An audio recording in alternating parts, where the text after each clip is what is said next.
Најавуваме нов концепт на мерките за земјоделска политика.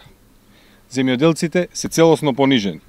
Во ек на жетва за житарици нема ни откупна цена, ни откуп, а согласно законот цените треба да се дефинирани 15 дена пред стартот на жетвата.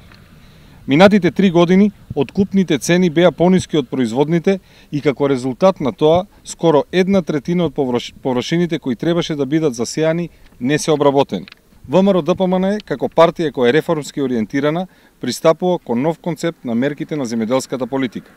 Основна стратешка цел на политиките ќе биде зголемување на конкурентската способност на земјоделско-прехранбениот сектор.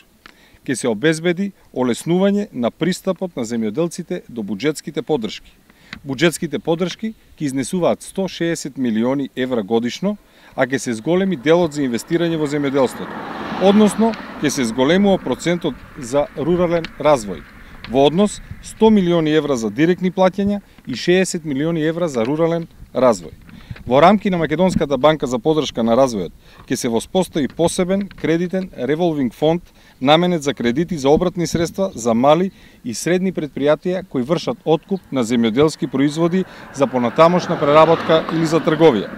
Овој инструмент ќе овозможи полесен пристап на откупувачите до капитал, со што ќе се гарантира исплата на земјоделските производители за предадената реколта во рок, односно период не подолг од 30 дена. ВМРО-ДПМН по доаѓање на власт ќе вложува минимум по 20 милиона евра годишно во реконструкција на постоечките и изградба на нови системи за наводнување и водостопанска инфраструктура, а со цел земјоделците успешно да се справат со последиците од глобалното затоплување и климатските промени и да го зголемат земјоделското производство. Уште еднаш ка порачуваме, исправи се Македонија на 15 јули за број 14 на листата предводена од Игор Јанушев.